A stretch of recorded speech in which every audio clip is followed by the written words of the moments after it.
Has Daoism ever been identified with any political regimes?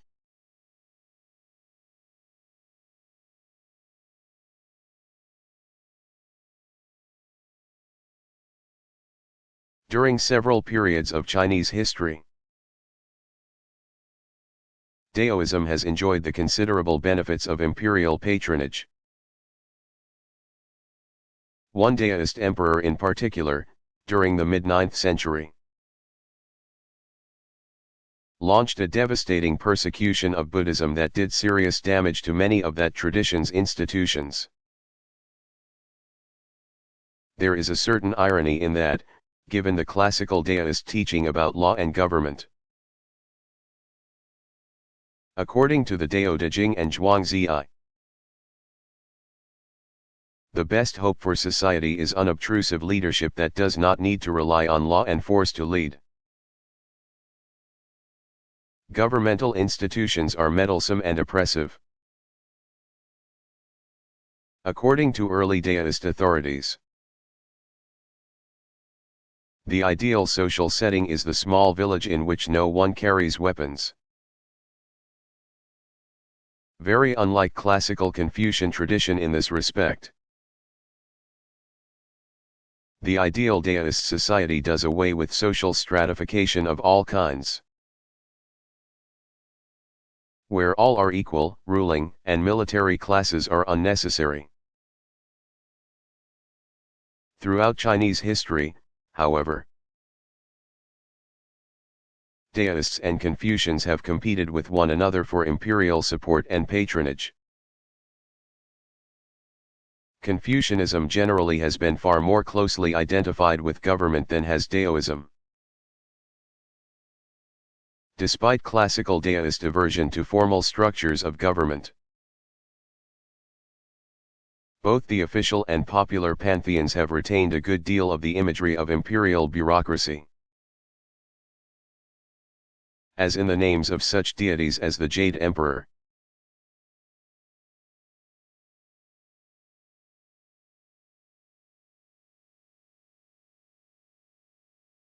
What signs or symbols might identify an individual as Jewish?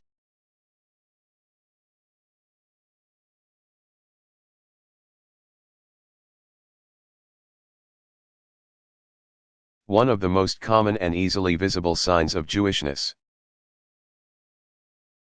is the small circular skull cap called the yarmulke or kippah,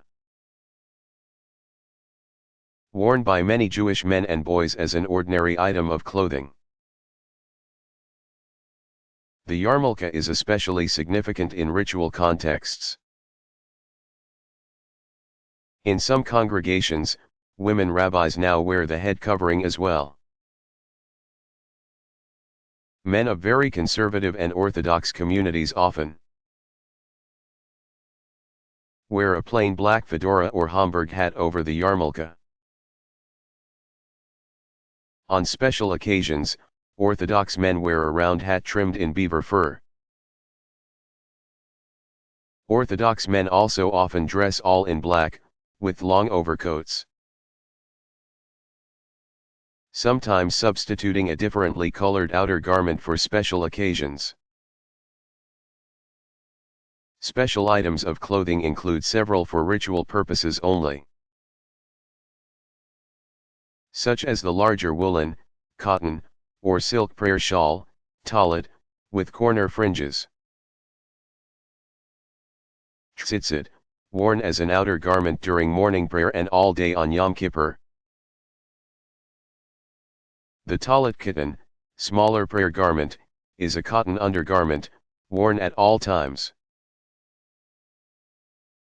with fringes bearing 613 knots, the total number of commands 248 and prohibitions 365 in Torah, that hang out at the belt line as stipulated in Numbers 15:37-38. Some Jewish men don phylacteries, tefillin, on the left arm and forehead. These small leather boxes bound with leather thongs contain texts of scripture. Exodus 13:1-9, 11-16, Deuteronomy 6:4-9, 11:13-21. And are worn by Orthodox and some conservative Jews for daily morning prayer both privately and in synagogue. Another symbolic practice involving the body itself is the growth of side locks, PEOT. Men and boys do not cut their forelocks, and when they are long enough, they curl them so that they look like coiled springs. This is in response to the biblical injunction of Leviticus 19:27, "You shall not trim the hair on your temples." Smaller items often worn by both men and women. Whatever their communal affiliation, include rings or necklaces with the six-pointed star of David or the two Hebrew letters that spell out a name of God, Chai, living one.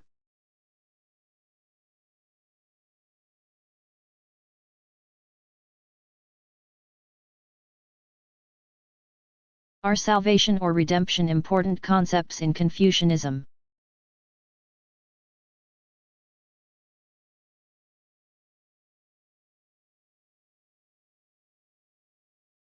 According to a prevailing classical Chinese view of human nature, people are naturally capable of choosing either good or evil. A central concept in Confucian teaching is that each human being has the innate capacity for moral improvement. Confucius' successor, Meng Zhi, took the master's teaching a step further. For he was convinced that human beings were essentially good and naturally inclined to ethical betterment. Even the more skeptical Sun Zhi, who held that individuals were born with a proclivity for self-centeredness, allowed that proper education could turn a person around. Individuals who choose to act selfishly hurt themselves and their fellow human beings. But their choices do not in any way damage a divine human relationship as some traditions teach. People are capable of righting the wrongs they commit if they are willing to face the responsibility of setting neglected or sabotaged relationships right. That includes all relationships. Confucian tradition therefore has no need for notions like salvation or redemption. It does not talk of savior or redeemer figures, but of moral leaders who teach by example. Much the way classical Theravada Buddhism spoke of the Buddha.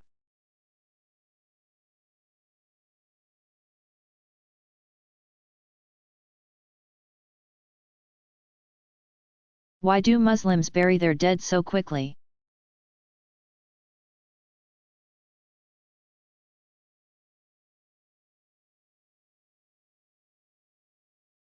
Although there's no time limit, most Muslims are buried within 24 hours of their death. The tradition originated out of the practical need to keep bodies from deteriorating in the Middle Eastern heat. Although many Muslims now live in countries where technology allows bodies to be preserved, most avoid embalming, because they believe it violates the dignity of the deceased. For the very same reason, Muslims don't believe in displaying a body as is common at many Christian funerals.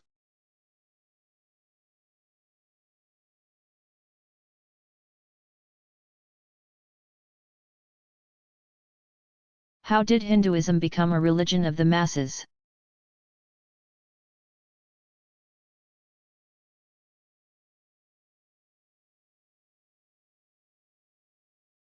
For as long as several millennia, earlier forms of the greater Hinduism apparently limited direct involvement in religious ritual to a kind of religious elite. Full participation was open for many centuries only to the various ranks of priestly ritual specialists. Even after the climate began to change in the Upanishad period, religion remained the province of professionally religious types who wrote the Upanishads, as well as independent-minded seekers who founded the early ascetic and philosophical movements. With the growth of mythic religious texts, called the Puranas, came parallel developments in a type of devotional theism called bhakti that no longer regarded the ultimate spiritual forces as fearsome and impersonal. Nor was spiritual realization reserved only for the few who had access to the lofty speculation of the Upanishads and the teachers. The Puranas talked of divine involvement in human affairs in ways that appealed to the imagination of ordinary people. 18 major Puranas, 6 dedicated to each of the 3 principal popular names and forms of God: Shiva, Vishnu, and the goddess or Shakti,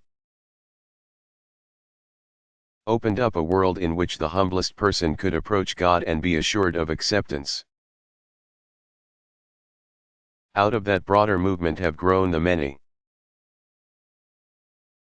denominations and sects that comprise popular Hinduism today.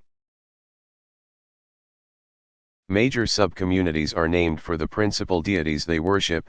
Devotees of Shiva are called Shaivas. Devotees of Vishnu, Vaishnavas, and devotees of the female deities, Shaktas.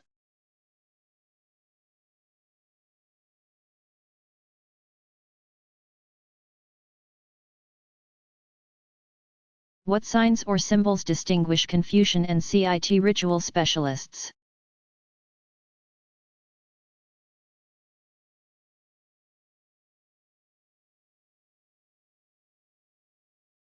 Even today, leaders of Confucian rituals are typically also government officials.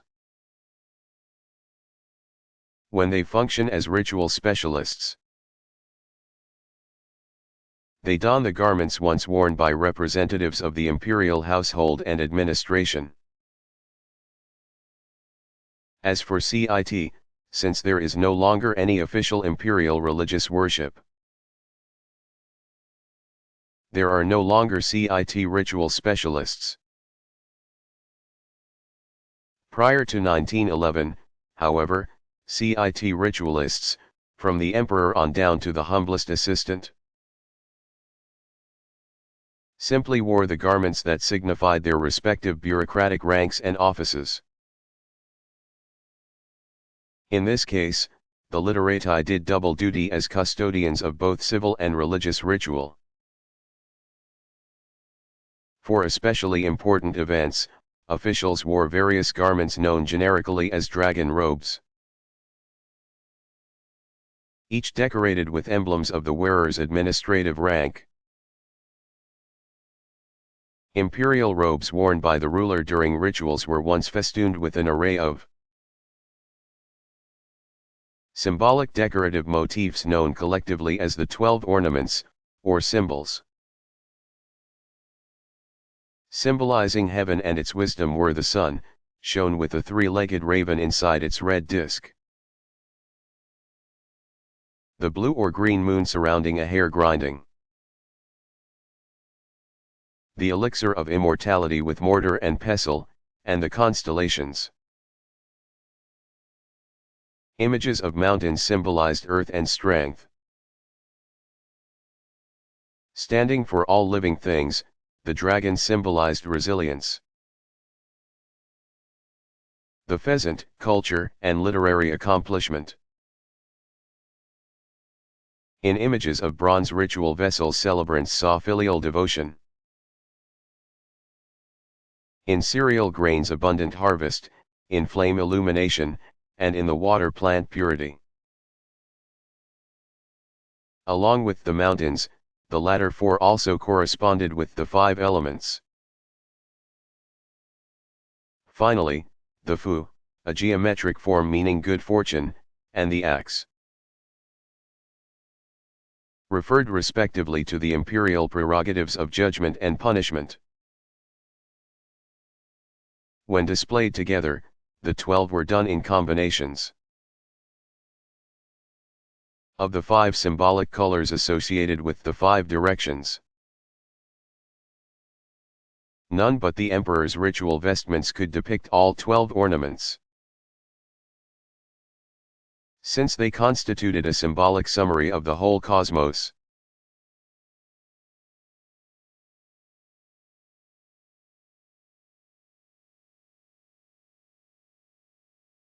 What is the central mystery of the Christian faith?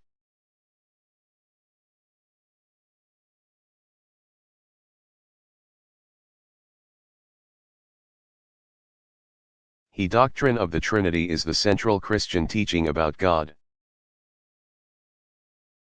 Christians believe that there is only one God. But in that one God are 3 distinct divine persons, the Father, the Son, Jesus Christ, and the Holy Spirit, who possess equally and eternally the same divine nature. The early ecumenical councils took care to define the mystery of the Trinity with great preciseness, because the mystery of God, obviously, is the most important of the mysteries of faith. During the early centuries of the Church's life, many individuals denied elements of what Christians believed concerning the Trinity.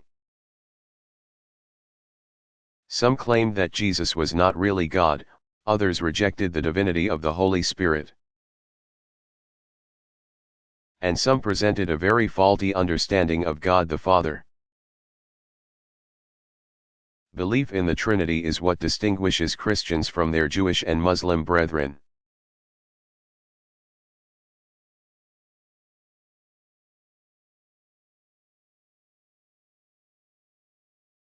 Is there a standard deist group liturgical worship?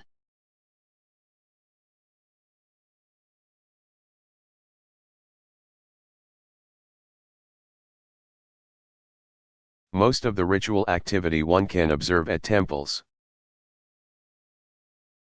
throughout the day consists of individual or family worship at various times during the day. Members of pious organizations may gather for group chanting of liturgical prayers. The priest may address a sermon to such gatherings as well. Major deist sects have devised their own special communal rituals,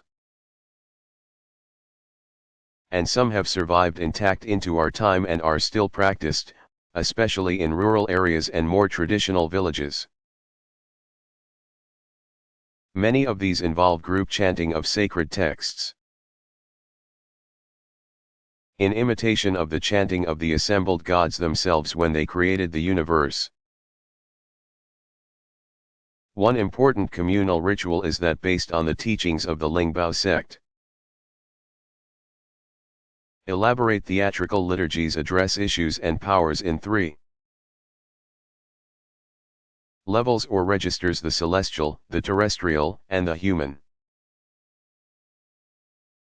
The golden register of rituals honors the family of the emperor at the celestial level.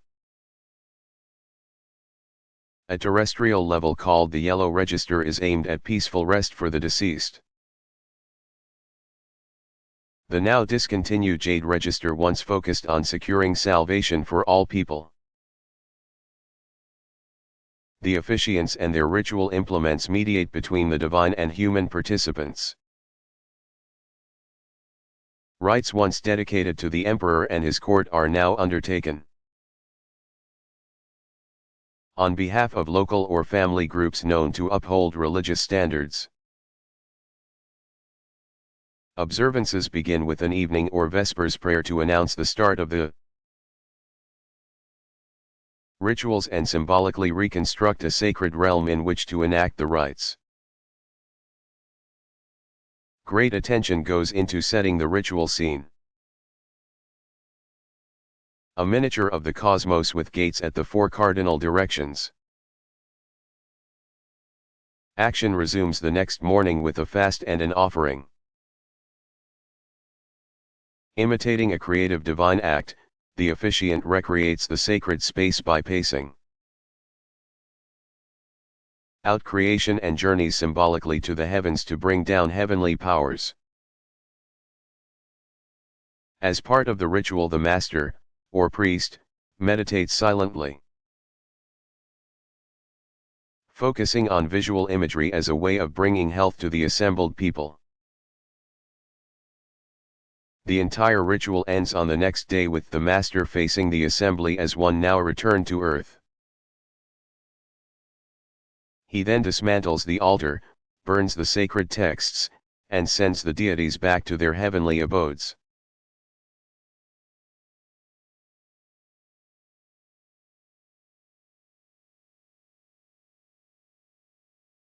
Are cults different from sects? Are they authentically religious groups?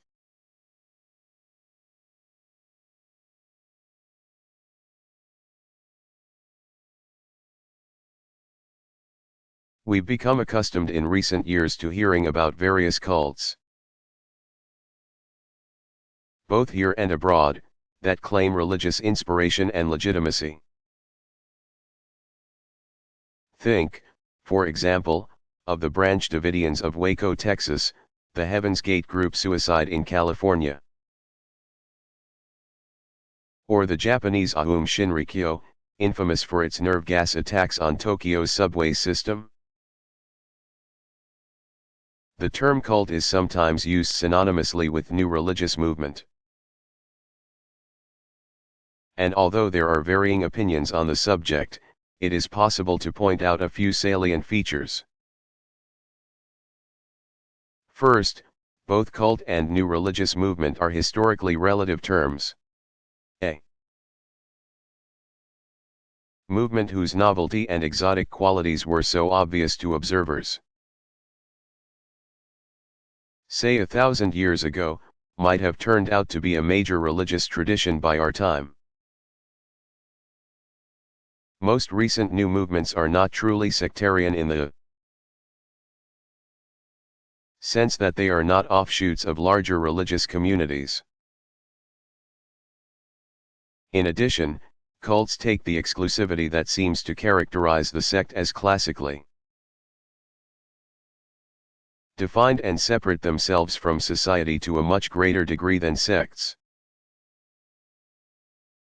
Cults tend to be quite small, often having only one very localized community centered around a charismatic leader who exercises virtually absolute control over members. Cult leaders sometimes claim their authority on the basis of a direct new revelation or special new insight and interpretation of mainstream sources such as the Bible. The leader's direct orders are often the only organizational structure. And when a cult leader dies, the cult often dies with him or her. Some cults seem to be oriented toward an end-time scenario and on occasion seem ready to do whatever they deem necessary to facilitate that end.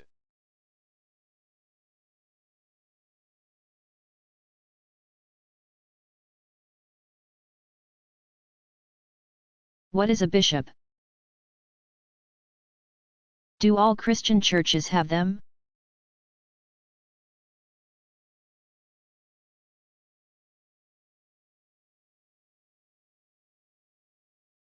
Bishop means overseer, from the Greek episkopos. Many churches use the episcopal system as their principal administrative structure. Among the churches for which episcopal succession represents an unbroken connection back to the apostles, the first bishops are the Catholic, the Orthodox, and the Anglican. Catholic bishops confer as a global body by sending representatives to occasional synods in Rome. and in many countries are organized into national conferences. Orthodox bishops also convene in synods, but usually on a nation-by-nation basis. Anglican bishops meet at the Lambeth Conference every 10 years. But the results of their deliberations are not juridically binding. Many of the Methodist churches also have bishops, and there are Lutheran bishops as well. Some smaller churches, such as those in Holiness or Assembly of God traditions, sometimes refer to their founder as a bishop, but the latter are not linked with any larger episcopal governing body. Alternative forms of governance are the presbyteral and the congregational. Presbyterian churches are governed by a body called the session, elected by the congregation and consisting of ordained clerical and lay presbyters or elders. Local churches join together in a presbytery, and regional presbyteries, never fewer than 3, in turn form a synod.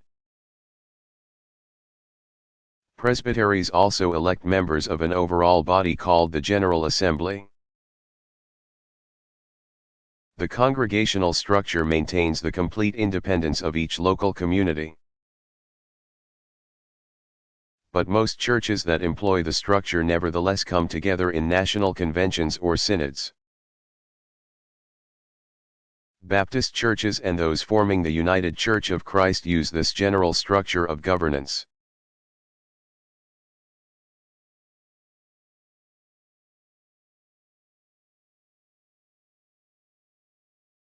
What kinds of rituals do Muslims engage in privately or alone?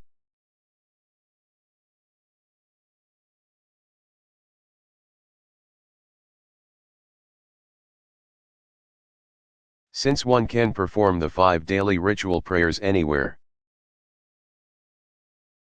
most Muslims generally pray the Salat alone or in small groups. In mosques everywhere you can find individual Muslims praying privately outside the regular ritual prayer times as well. But Muslims also engage in a variety of other private devotions. Some are associated with local or regional custom, others practiced across the globe. Private recitation of the sacred scripture is foremost among the universal customs. Muslims who read Arabic but who are not formally trained in the refinements of performative recitation often sit alone and recite in a low voice. Meditative reading of the text in any language can nourish the spiritual life. Another popular devotion involves a prayerful consideration of the 99 beautiful names of God.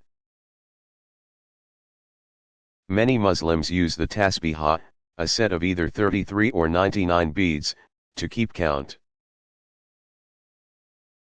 These are the so-called worry beads people all over the world like to fidget with even when not praying. Islamic traditions of spirituality also offer a vast array of devotional literature. From hagiography, lives of prophets and holy persons, to prayers recommended for daily use to refined religious poetry suitable for praying.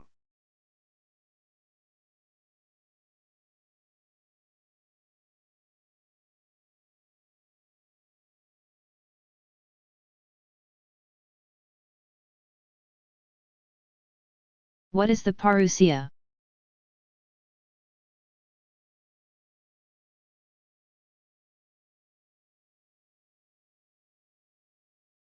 According to the New Testament, Jesus promised his followers that he would come in glory at the end of the world as Lord and Judge. This coming of Christ in glory is called the parousia. The Greek word literally means presence or arrival. The ceremonial entry of a king or triumphant conqueror into a city was called a parousia. In this final coming, Christ will be recognized as Lord of all.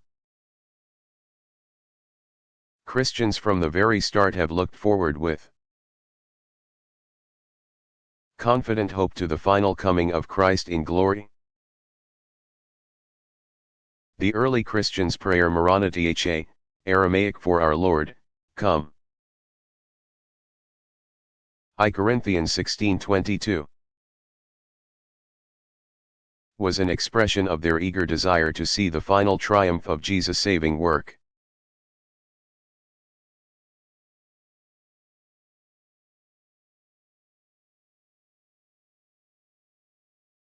What are some of the other religious days Muslims observe?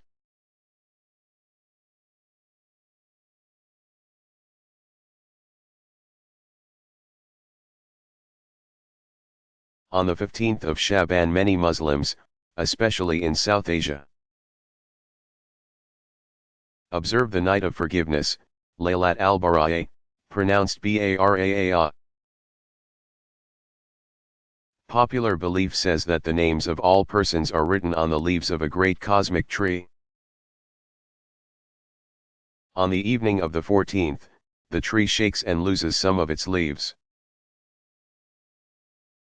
Those whose leaves fall are destined to die during the coming year. According to a hadith, God comes down to the lowest heaven that night and asks if anyone seeks forgiveness. That is the moment for all to wipe the slate clean, since no one knows whether his or her leaf has fallen. Celebrations of many holy persons, often centering around the individual's tomb, vary according to region. In addition to birthday, Mawlid, and death anniversary, URS, celebrations, Muslims in various places observe seasonal times. Mawsim, with festivities connected to agricultural or other natural cycles. One such celebration is that of Nabi Musa, Prophet Moses. Observed around his alleged tomb shrine near Jericho. Its timing coincides roughly with the Orthodox Christian Holy Week, featuring elaborate processions that begin in Jerusalem.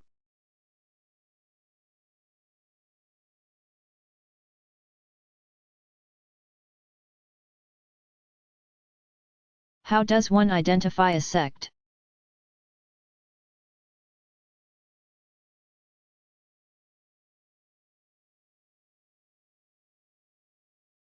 Sect is a generic term denoting any group that acknowledges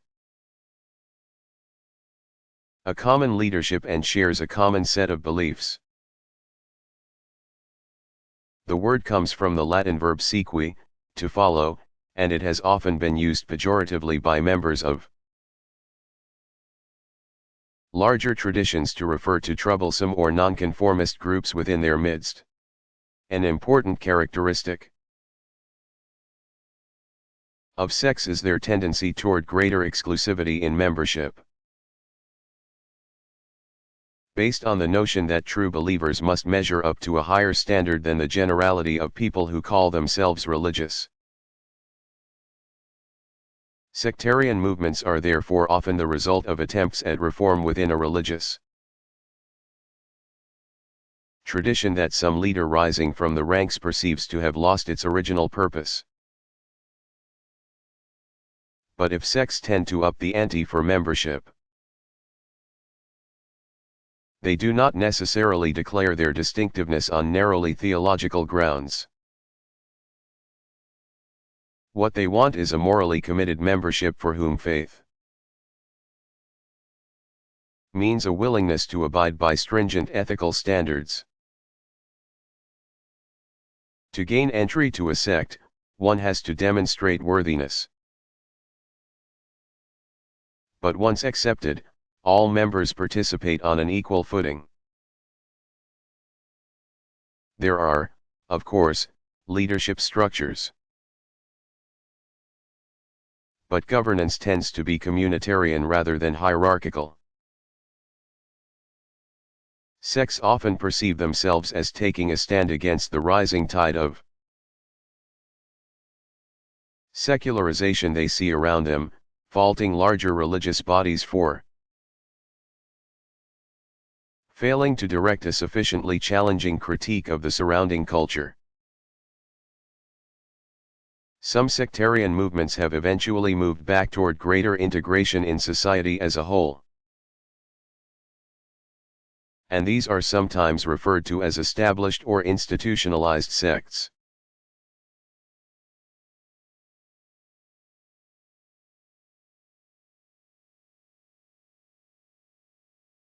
Does the beginning of the Muslim year have any particular significance?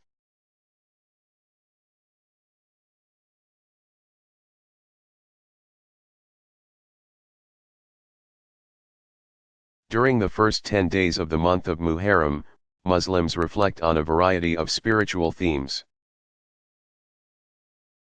During Muhammad's time, the community observed a one-day fast on the 10th of the month. Ashura, pronounced Ashura, possibly paralleling the Jewish practice of fasting on the 10th of Tishri, generally known as Yom Kippur. Though the major fast was formally shifted to Ramadan, Muslims still observe this day, some with fasting and special prayer. Like many holy days, Ashura has become associated with ancient events of great significance. This day marks the day on which Noah left the ark. Visitors to Mecca can enter the Kaaba itself, not just the sanctuary around it, on this day alone. But the first 10 days of the year are still more important for Shi'i Muslims. Some readers may recall the day in 1979 when Iranian students took over the U.S. Embassy in Tehran. It occurred on the 1st of Muharram in the year 1400 after the Hijra, the beginning of the traditional period of mourning for the proto-martyr Hussein, who died at the hands of a tyrannical ruler in the year 680 CE. Observance of the sad event gains in intensity until the actual day of martyrdom, some observing a fast on the 9th day. On Ashura itself, some Shiites make pilgrimages to Karbala in Iraq, site of the martyrdom, or to the tombs of other imams in Iran and Iraq. In more traditional Shi'i villages, people still gather to reenact the events in a passion play called the Taziyah, pronounced Taziyah. Looking at the bigger picture, a hadith says that at the beginning of each new century, on the lunar Islamic calendar, God will raise up for the Muslim community a renewer who will call all believers to a fuller participation in the faith.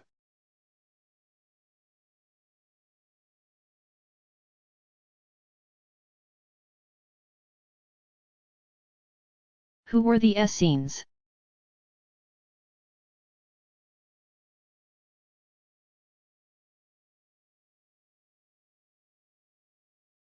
One day in 1949 a young Bedouin herded his flock in the wilderness of Judea, near the northwestern end of the Dead Sea, at a place called Wadi Qumran.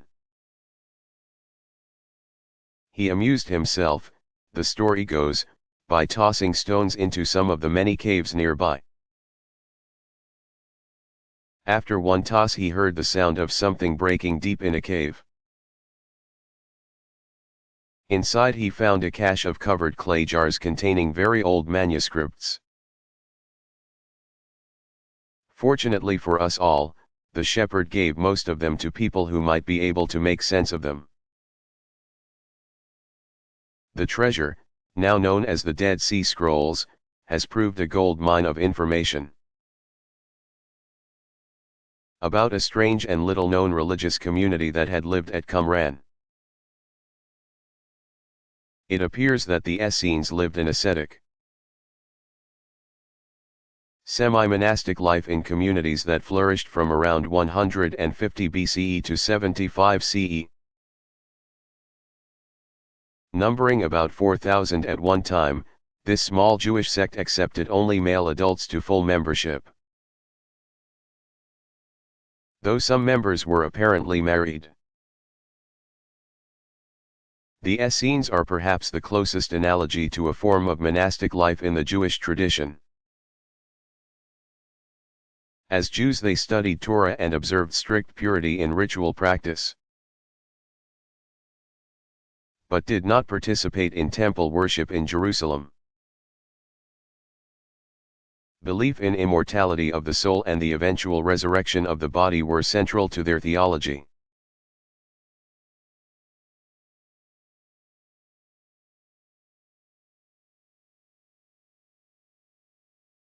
What are some other key sources for the history of religion?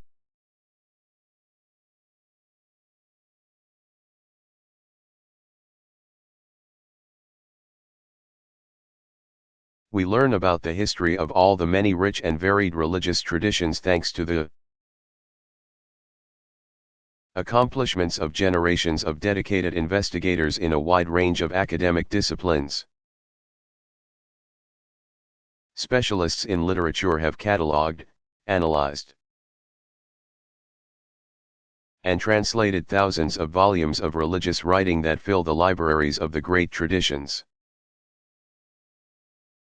Historians have unraveled and retold the complex stories of how the various communities of faith have evolved, spread, and interacted. Art history shows how religious art and architecture offer insights into religious practice and teaching that textual sources cannot explain by themselves. Until very recent times, the vast majority of visual art and architecture human beings have produced has served religious purposes. Ethnomusicology, as specialized and arcane as it sounds, can also provide important clues about the feel and shape of a religious tradition, since, as with art and architecture, so much traditional music and dance is overflowing with religious imagery.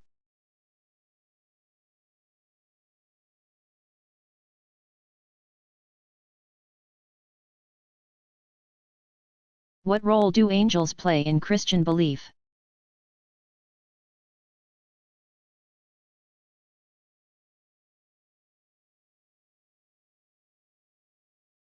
Angels are spiritual beings with intuitive, though still partial, access to the ultimate truths. Roaming the universe at God's command, angels can make their presence known in countless ways. As messengers of the unseen world, angels represent God's ongoing communication with individuals on earth. Tradition divides angelic beings into 3 ranks or orders, each comprising 3 further choirs. In descending order, the first rank includes the seraphim, cherubim, and thrones. Second in rank are the dominations, principalities, and powers. Virtues, archangels, and angels fill the lowest 3 orders. Apart from archangels and angels, none of the angelic ranks descend to the human world. And the so-called guardian angels belong to the lowest rank. Michael, Raphael, and Gabriel are the only angels commonly named in Christian tradition. Many Christians consider themselves blessed and guarded by the presence of an angelic guardian. As the dramatic increase in colloquial American references to angels in recent times will attest. Even Christians whose traditions avoid talk of saints because Their mediatorial role is deemed unnecessary. Now commonly talk of angelic intervention. Some perceive angels as kind strangers or as invisible forces that prevent accidents, for example.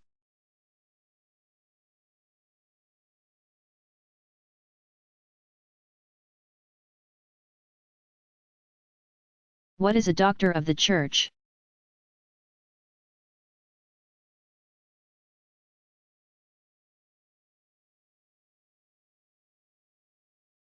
Since the Middle Ages, the Catholic Church has recognized individuals known for their theological learning and spiritual wisdom with the formal title Doctor of the Church. At first the title applied only to 4 of the Latin Fathers of the Church: Jerome, Ambrose, Augustine, and Gregory the Great. Before long, to balance things off, 4 Greek fathers were named: Athanasius, Basil, Gregory of Nazianzus, and Gregory of Nyssa. But since the mid-16th century, another 24 have had the title officially conferred upon them. These include, for example, Church Fathers, Venerable Bede, Cyril of Alexandria, John of Damascus, and Ephraim of Syria, medieval theologians, Anselm of Canterbury, Albert the Great, Thomas Aquinas and Bonaventure, and mystics, John of the Cross, Francis de Sales, and the only 2 female doctors, Catherine of Siena and Teresa of Avila.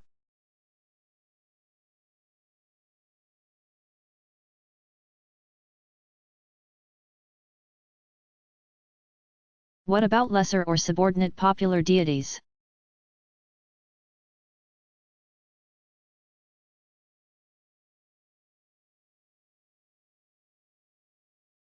Associated with Maziu is the great emperor protecting life, Bao Shen Dati.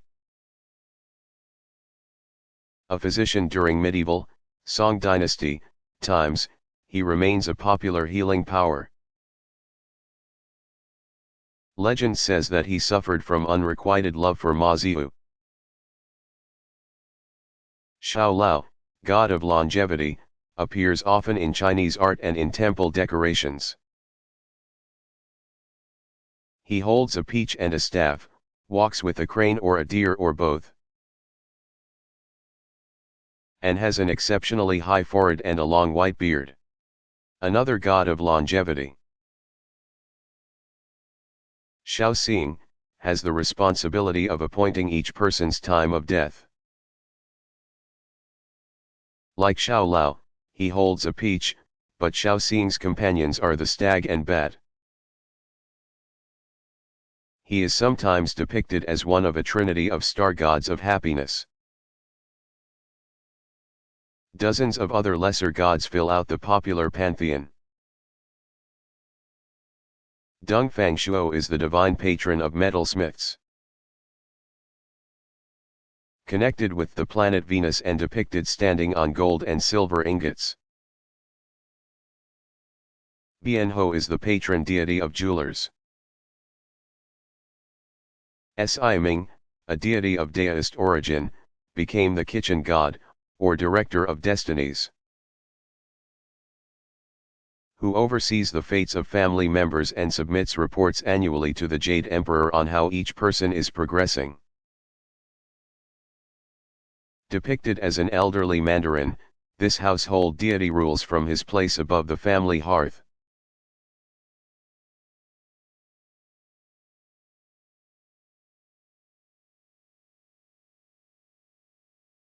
What is a Swami?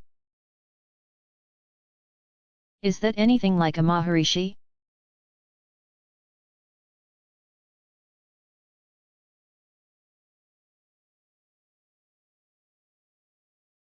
The term Swami comes from the Sanskrit Svami, meaning owner, master. It was originally applied mostly to monastic sannyas as an acknowledgement of their self-mastery. More recently the term has become a widely used title of reverence for a broader spectrum of religious scholars, teachers, and renunciants.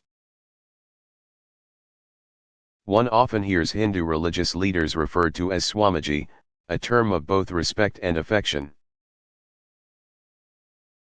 The term Maharishi, literally great seer, is also an honorific title with roots deep in Hindu mythology. Great seers are individuals celebrated for their profound wisdom. Popular tradition designated as great a number of the ancient seers associated with the communication of primal religious insights. But several historical persons have likewise merited the title. Ramana Maharishi, 1879–1950, attracted a great following in the south of India. Maharishi Mahesh Yogi, BC 1911. Founder of the School of Transcendental Meditation. Gained fame initially as the teacher of the Beatles in Indian spirituality.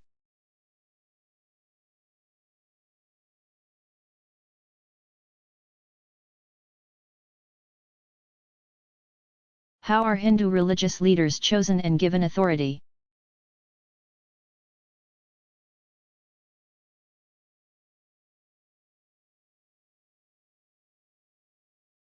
Priesthood is generally a hereditary office, with families often tracing their sacerdotal lineages back many generations. Priests who serve in local temples are not typically members of the Brahmin caste, but their religious roles are likewise hereditary. Spiritual guides and teachers called gurus are those who rise to local or wider prominence as a result of their proficiency in various facets of religious knowledge and practical wisdom. In this instance, the classical system of training provides the equivalent of a license or seal of approval. But many famous teachers achieve wider notoriety as a result of popular acclaim. They set up shop initially, so to speak, with official sanction as products of the system. But their spiritual prowess spreads by word of mouth. Other religious figures gain prominence outside the system. An individual's reputation for holiness begins when those around him or her observe special powers or qualities, and grows as seekers gather in hopes of sharing in the wisdom and sanctity.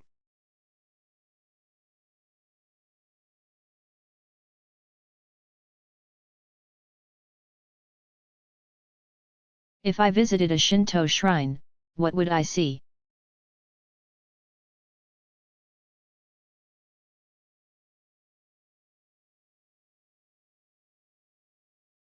Walk down almost any street in almost any Japanese city or town and not many blocks along you will notice a simple, unobtrusive torii gate at street side. Turning to your right to look through the gate, you will be surprised to see a small grove of trees in the midst of storefronts and houses. You know from the torii that a Shinto shrine is nearby, but no structure is immediately evident. You walk through the gate and perhaps up a small hill. And as the shrine comes into view amid the trees, you will pass through another torii gate. At the end of the path stands a neighborhood shrine, consisting perhaps of only a single wooden structure, standing several feet off the ground and too small for a person to enter, is the residence of one of the local kami. On the front porch of the shrine, or perhaps alongside the tiny steps that lead up to the porch, there are several small white ceramic foxes, messengers of the deity Inari. Also on the porch just Outside the shrine door are small offerings of various kinds, including a little wooden box for donations.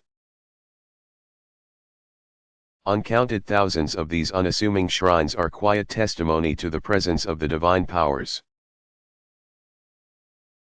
Larger shrines are naturally fewer in numbers but still abundant. Preserving often relatively extensive tracts of forested land in burgs like Tokyo and Kyoto.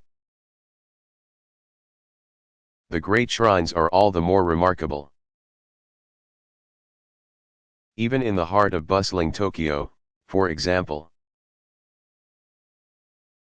The high shrine still sits atop a surprisingly high and densely wooded knoll.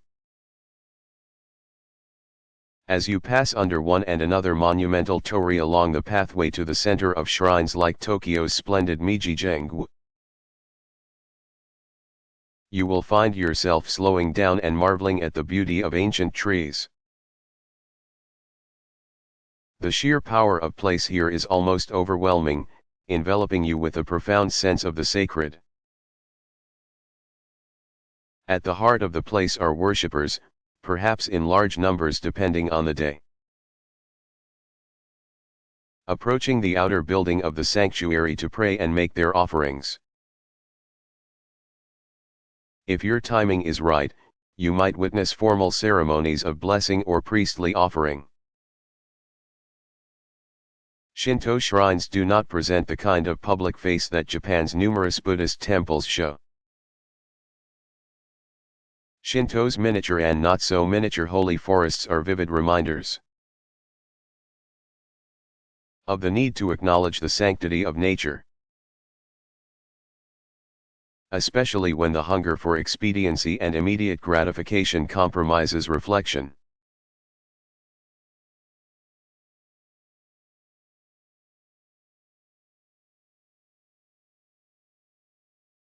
Who are the Shivites?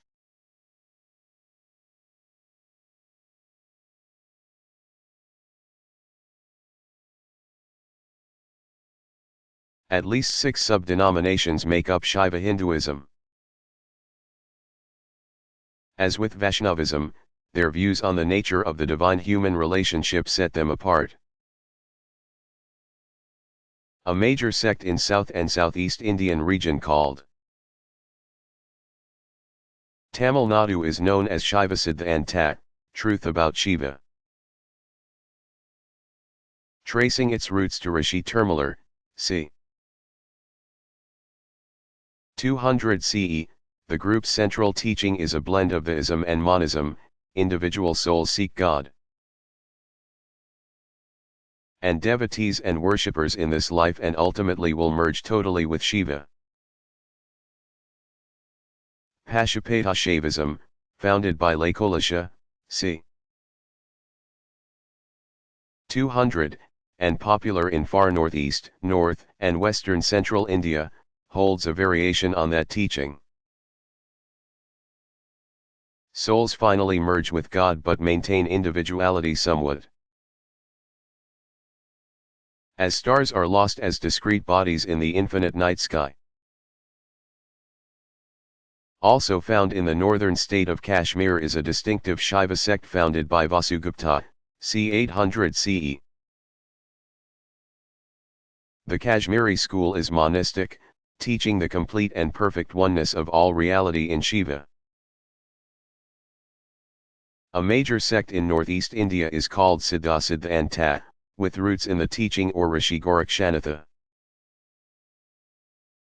c. 950 CE. Blending theism and monism. This school says all individual things are eventually reabsorbed into Shiva as bubbles arise in water. A minor group still influential in southern India is called Shiva Advaita. Its first teacher, Shrikanta, c. 1050. Preferred a qualified theism in which the worshipper participates in divinity without losing identity. Finally, a major sect in southwest Indian is known as Virashaivism. Members are sometimes referred to as lingayats because many carry with them in a small case a miniature Shiva linga. A major poet called Basavana, 1105–67, remains an influential source of the sect's teaching of qualified theism, according to which God is like the sun, souls its rays.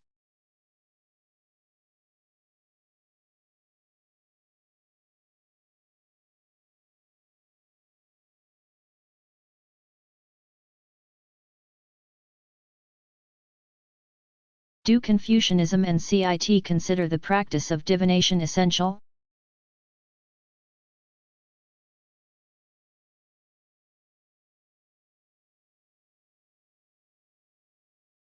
Two types of divination have been important ingredients in the ritual life of both Confucianism and CIT.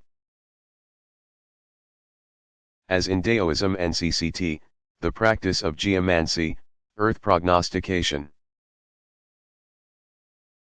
called feng shui, has always been a necessary prerequisite for the siting and planning of all structures. From the humblest home to the grandest temple or palace. Those contemplating any building project would enlist a specialist in feng shui for a thorough reading of the natural characteristics of the proposed site. For more detail on the practice, see the section on Daoism. In addition, people from the emperor on down regularly consulted specialists in interpreting the oracles of the Yi Jing,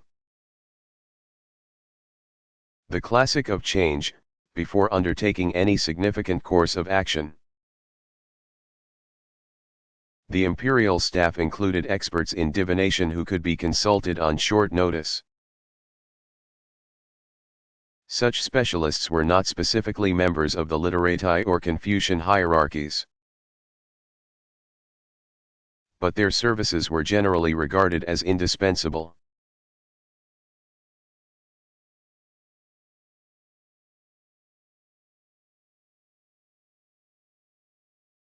What were the ancient Greek gods and myths?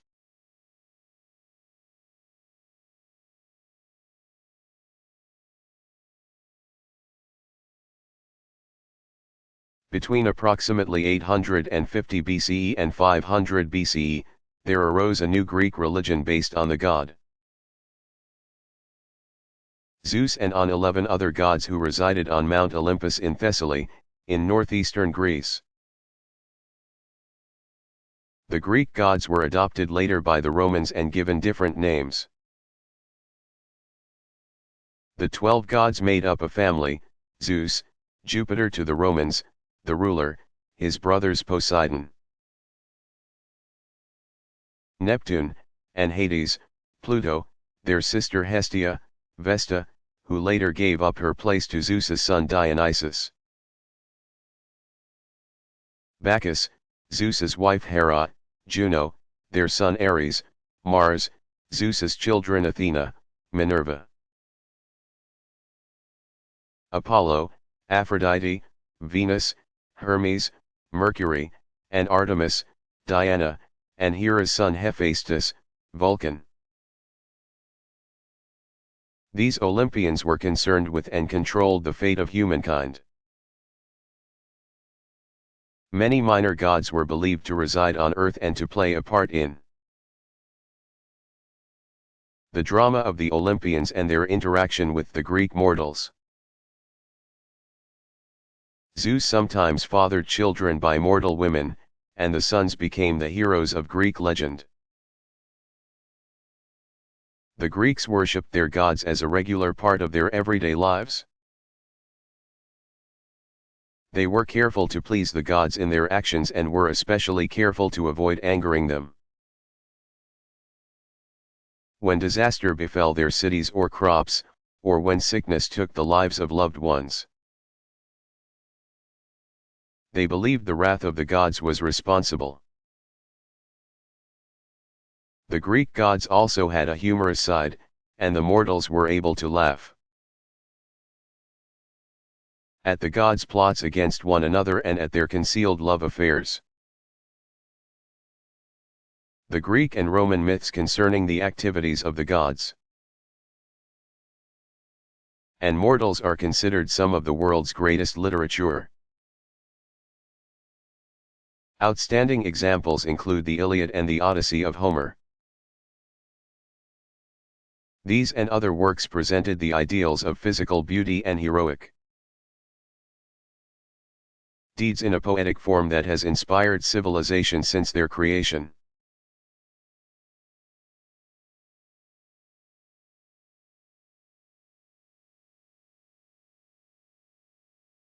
What were some of the other regular festivals once associated with CIT?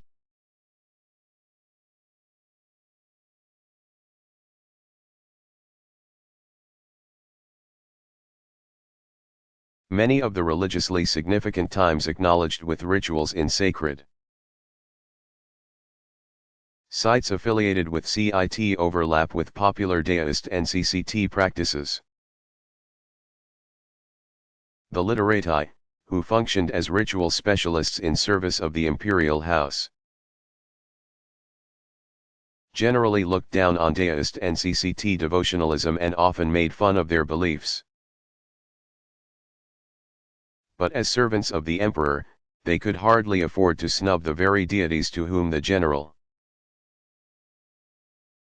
populace prayed for success in mundane but important matters such as timely rain and abundant harvest.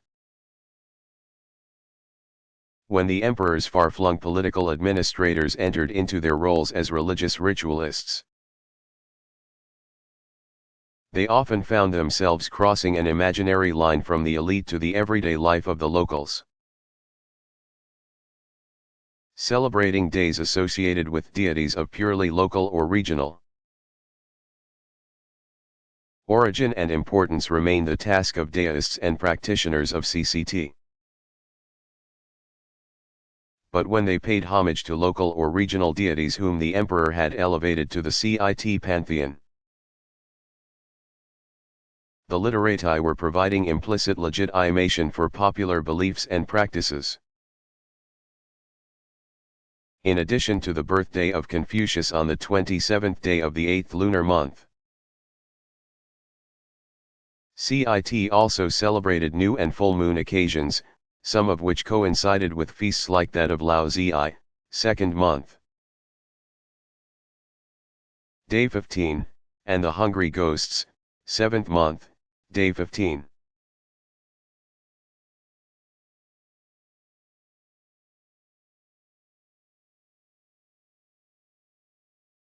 What were the first great Muslim dynasties?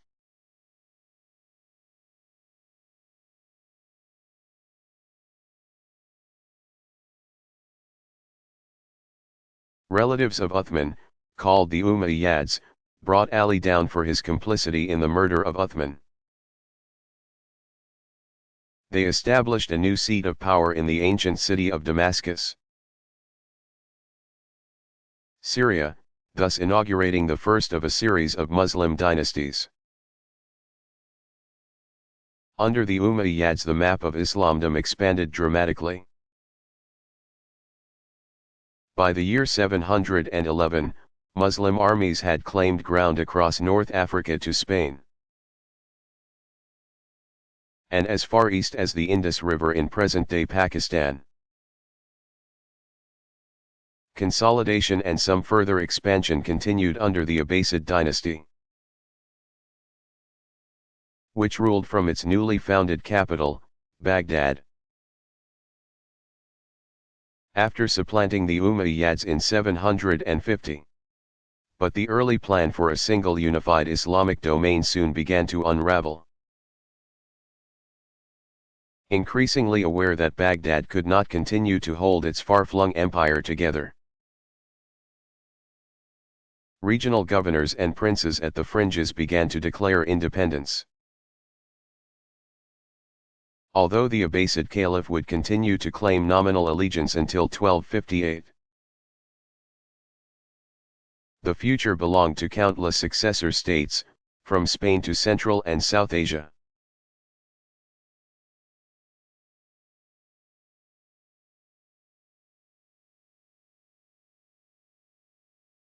Why is Jerusalem Judaism's holiest city? Are any others especially important?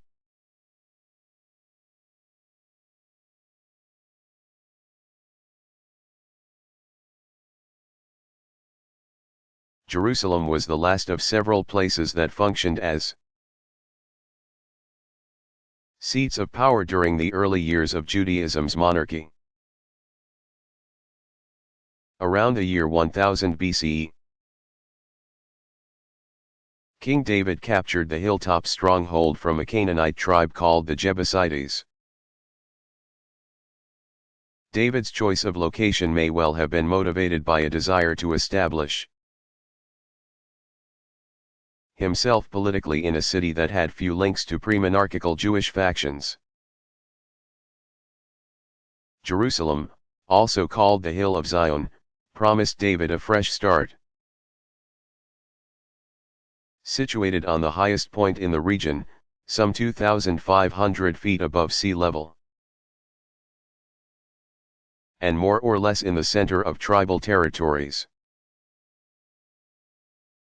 The city already had great physical and topographical potential for acquiring symbolic power. But it would be Solomon's temple, not David's royal headquarters, that would confer on Jerusalem the mantle of great holiness. Within a few generations after David, the city had become the focal point not only of major Jewish ritual and pilgrimage, but the very throne of God. Messianic hopes and expectations came to be attached to Jerusalem. After the Babylonian exile, the prospect of restoring the city to its former glory gave rise to a new theological interpretation. No longer a mere earthly city, Jerusalem was also and even more importantly a heavenly reality mirrored in a terrestrial one. For many centuries after the Romans destroyed the Second Temple in 70 CE, Jerusalem was a source of longing for Jews scattered across the globe. As Jews began to return in significant numbers, especially after 1492, Jerusalem's importance regained some of its earlier concreteness. The proclamation of the State of Israel in 1948 raised hopes further. And with Israel's recapture of the city in the Six-Day War of 1967, many Jews revived plans for a full restoration of Jerusalem. For some now that means plans to rebuild the temple. But the political implications are so enormous as to make that a most unlikely eventuality. Virtually every square foot of the Holy Land bears some special meaning. Places that had been especially holy in the days of the patriarchs and judges,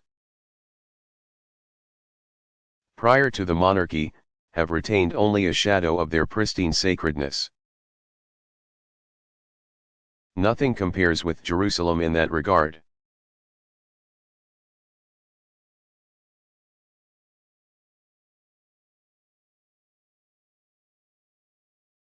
Chances are you won't catch yourself saying, "Nice story, but did it really happen?"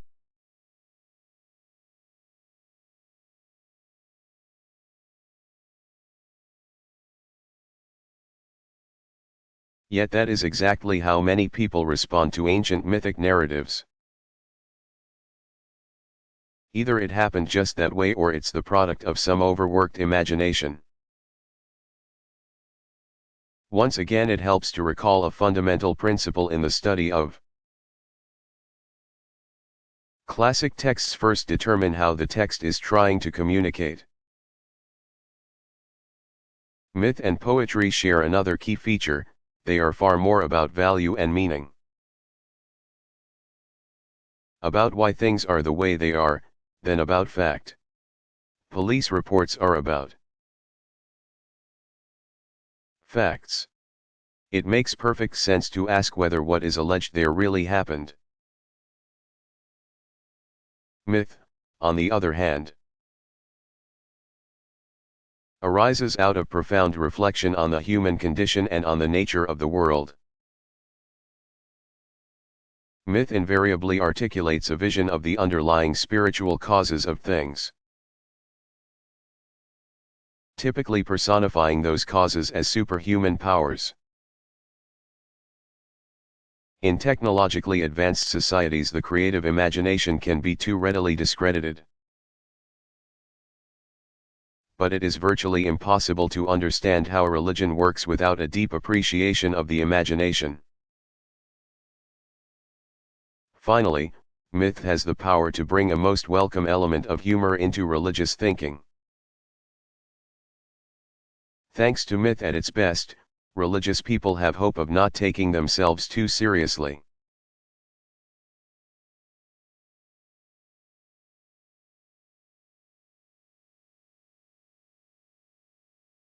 What role do views of life on earth play in Jewish tradition?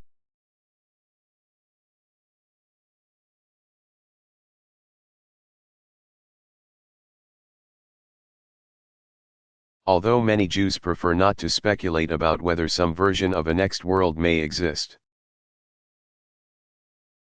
many others believe there will be some form of reward or punishment after death. Nevertheless, life as we know it deserves far more attention than any possible hereafter. Jewish tradition would agree with the poet Robert Frost's observation that earth is the right place for loving. As a result, a major emphasis in Jewish tradition is the commitment to bettering the lot of humankind here and now. All of life is a gift worth receiving gladly and sharing with others. The well-known Jewish toast in Hebrew, Elichayim to life, sums it up. Wealth, success. The influence one can wield through involvement in community affairs all are an integral part of Jewish spirituality. To such things guilt is not an appropriate response.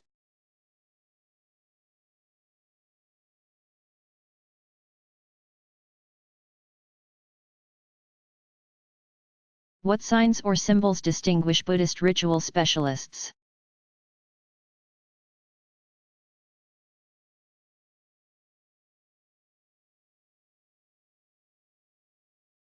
Priests who officiate in Buddhist temples that serve the public wear a variety of colors and use various implements.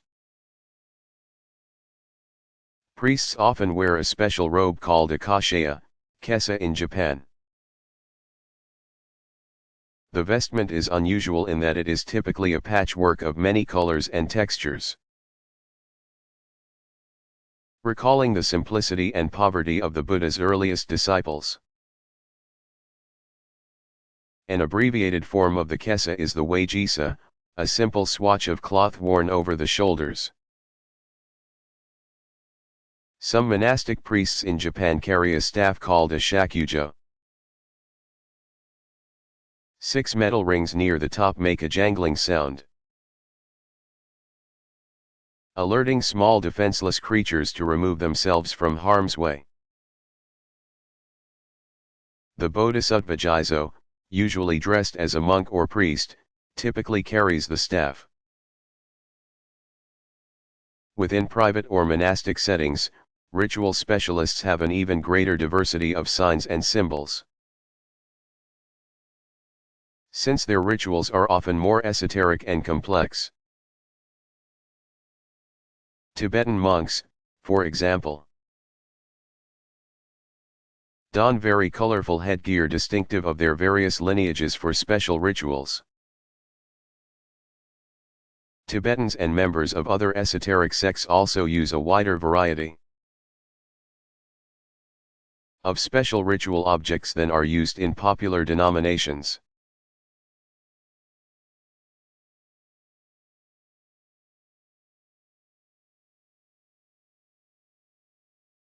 Do Muslim communities run private schools for their children?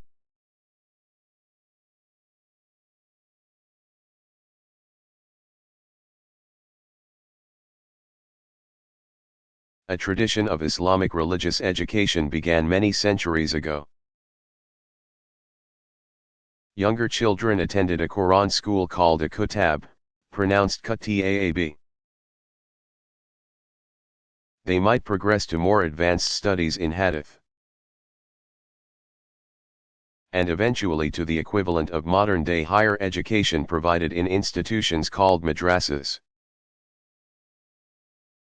Students in a madrasa, pronounced madrasa, pursue a curriculum built around the teaching of one of the legal methodologies, madhabs, pronounced madhab, and eventually receive credentials, a kind of license, as professional religious scholars. Many mosques in the United States are continuing that tradition by establishing primary and increasingly secondary schools in which religious education is prominent, along with the regular course of studies required by state and local accreditation authorities. Children study basic Quranic, Arabic and related Islamic topics such as religious history and ritual practice. Students who attend public or other schools may attend special weekend religious education sessions at the local mosque.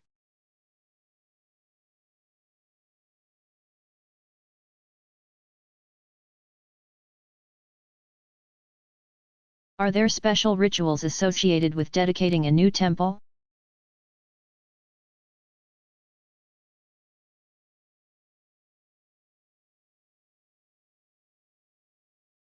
Multiple festivities typically attend the formal consecration of a new temple and its sacred icons. It begins with the careful choice of a site on which the building can be aligned on an east-west axis with all interior shrines facing east. After the structure is completed, temple staff and devotees install permanent images of the deities in an elaborate 3 or 4 day ceremony called Kumhabhishekam, sprinkling of water from pots filled at sacred rivers. Rituals begin with purification of the images with various special substances. Milk and clarified butter called ghee. Before fixing each image to its pedestal with ritually prepared adhesives, celebrants immerse it in water, grain, and flower petals. Special Vedic chants accompany an offering of ghee to a sacred fire to make up for any imperfection in the image. Then officiants pour water over the finial atop the womb chamber of each image, and over the images themselves in the actual ritual called Kumhabhishekam. Since the images need eyes with which to see devotees, priests place eyes of semi-precious stones into the statues and pray that they be opened. To call the images to life, they then perform a ritual that instills breath in them. Before engaging further in the ordinary forms of daily worship, officiants symbolize the great sanctity of the images so dedicated by turning their backs to the images and looking at their reflection in a mirror. Thereafter, devotees may gaze directly on the images. These festivities proceed all day long for as many as 4 days, perhaps more in some places, giving even devotees who live at a distance plenty of opportunity to participate. It is a most joyous occasion and a celebration of community to which, in most cases, any interested party is welcome. Many temples also celebrate the anniversary of their foundations or dedications.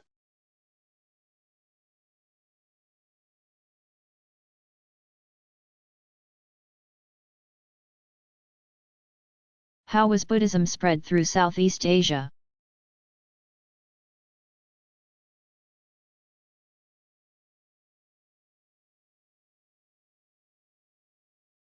Buddhists call the spread of the tradition through lineages of teachers and students Dharma transmission.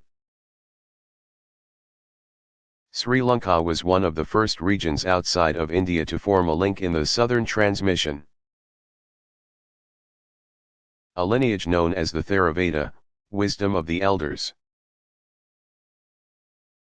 was introduced to Sri Lanka as early as the 3rd century BCE. It spread into Burma and was well rooted there by about the 5th or 6th century CE. Their Buddhism benefited from the patronage of King Anuruddha, 1044–77. Under whose dynasty Burma became almost entirely Buddhist. According to tradition, Ashoka's own missionaries brought the faith to Thailand as early as the 3rd century BCE. The earliest solid evidence of Buddhism in Thailand is indigenous Buddhist art from 8 or 9 centuries later. In Kampuchea, formerly called Cambodia, a blend of Mahayana and Hindu beliefs were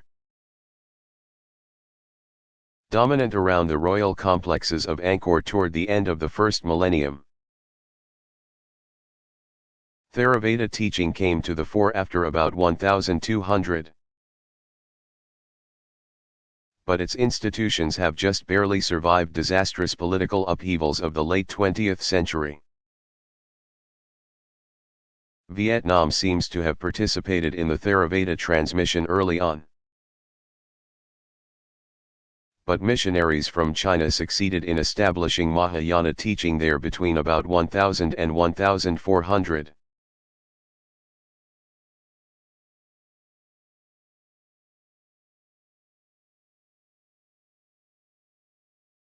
Do Jewish communities run private schools for their children?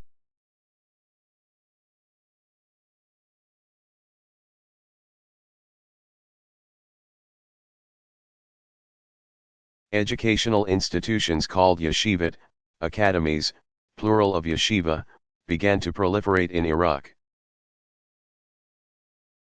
In communities that grew out of the exile, and in Israel especially after the temple was destroyed in 70 CE. Tradition credits Rabbi Yohanan ben Zakkai with founding the first academy at Jabna in Israel. Since the Sanhedrin had been housed in the temple, it found a home at the academy. Academies in Iraq began in the 3rd century CE at Sura and Nehardea, and later at Pumadida. As the center of Jewish life shifted from the Middle East to Europe during medieval times, academies arose in Central and Eastern Europe. Famous biblical scholars such as Gershom ben Judah, 960–1040, and Rashi, Shlomo bar Ishak, 1040–1105, founded major schools in Mainz, Germany, and Troyes, France, respectively. The traditions, if not the actual structures, of these and other scholarly dynasties have continued into modern times. Many local Jewish communities maintain schools for younger students, emphasizing the study of Hebrew. Orthodox Jews typically refer to synagogue as shul, German/Yiddish for school, emphasizing the study and discussion of scripture and Talmud. Rabbinical seminaries, such as Yeshiva University in New York, now offer advanced learning in Jewish tradition in the context of training for the ministry.